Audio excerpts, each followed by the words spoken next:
Yo, what's up, y'all? Did you watch all the tournaments yesterday? I sure did. I thought overall it was pretty fun. I'll get into the specifics later on. So what's going through your mind while you're playing? I like the people they selected.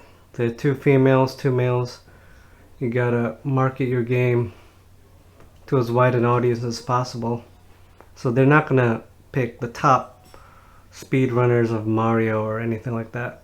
As far as I know, I knew who some of them were. Abdallah and the Completionist. I didn't know who the two females were. I'm not a big fan of 3D Mario models. I prefer the old sprite-based models. The exception is Mario 64.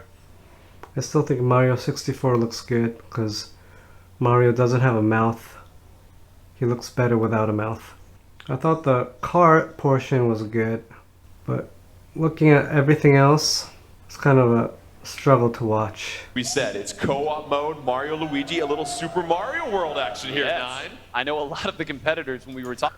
I really liked round 2 when it was co-op. First of all, it was Super Mario World themed, and it was really fun to see what kind of level Nintendo Treehouse made. So I thought about if I would actually do this, play this when the game comes out, co-op levels, but I don't think I'll play this. I'm not a big fan of co-op. It's very stressful. I just want all the stress on myself and not having to rely on someone else, you know. But all the obstacles the Treehouse members made was really fun. Yeah, I thought that it was ingenious how they designed the levels, and more impressive was how quickly the contestants figured everything out. It was really entertaining to watch. This part was very tricky. It's all about timing and playing with your teammate. Many chances as possible. Yeah, when Abdallah and the Completionist finally timed this correctly, it was really entertaining to watch. Give yourself as many chances as possible. That quickly is how. I thought the loading times were kind of long.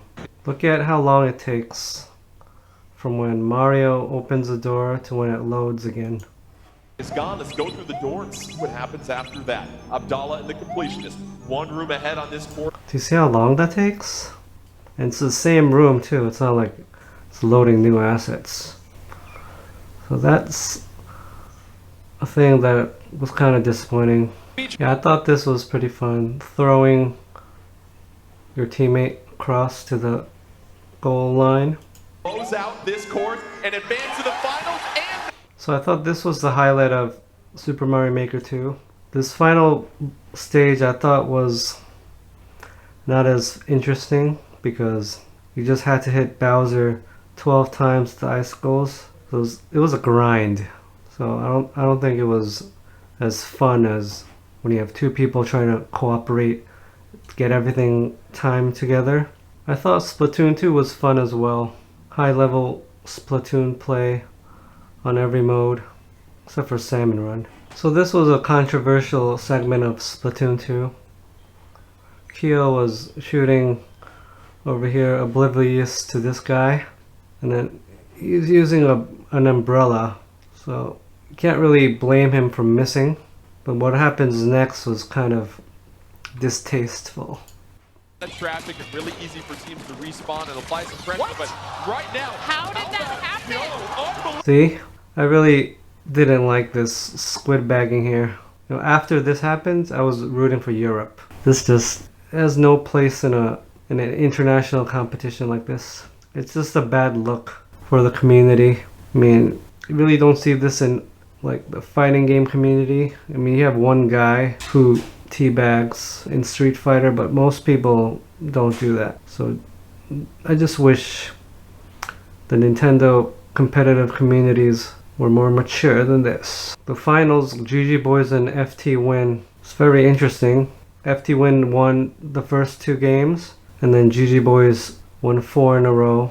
I was worried that GG Boys were gonna get swept. And then Hisashi Nogami came out, and then he brought some news with him as well, so that was cool.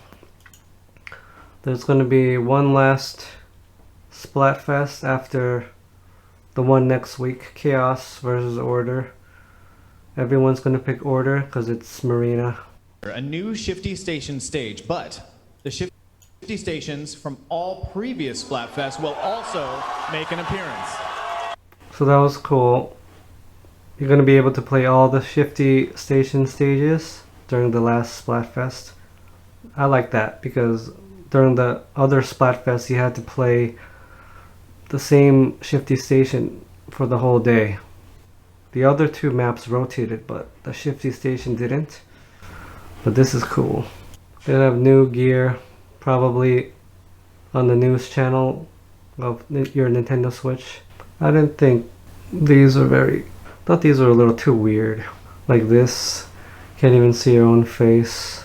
This looks kind of tacky, like something you'd buy at Roswell, New Mexico. This is kind of cool. You get a little mohawk. This, I think they already have a helmet like this already. This event will take place over the course of 72 hours from the 18th of July. So this was kind of cool. It's going to take place in 3 days, over the course of 3 days instead of just 1 day. And last but not least, once the final Splatfest comes to a close, in late July, we'll be releasing the version 5.0 update that will add the Turf War Splatfest to the modes you can choose in private battle. This is kind of interesting. The new update, you're going to be able to play the Splatfest version of Turf War. So all the stages are going to be nighttime. You're going to be able to pick all the Shifty Station stages. That's cool, but I don't play a private battle, so didn't get me really excited. But congrats to GG Boys of Japan. So I started watching this Smash tournament, but I quickly got bored. First you have a bunch of no-name people, and then when they actually played, it was a timed match. So you couldn't even see who was up and who was down. This is not the stocks here. So I was like, who's winning, who's not? I couldn't tell. And of course you had items. I thought that Nintendo should have either went all in on the party aspect, the fun aspect, or all in on the competitive aspect. They went somewhere in the middle. I don't think it pleased everyone. So they should have either had 4-player free-for-alls or 1v1 no items. But team battles were kind of more interesting, but it was too chaotic to be able to see what was going on. So I stopped watching the Smash tournament, but then I came back at the end. Japan won again. So overall, I liked this event. Mario Maker 2 was really fun. Splatoon 2 I thought was even more fun. And then I thought the Smash tournament was very boring. I don't think they should use this format or these rules ever again. So thank you for joining me on another video. Have a great day.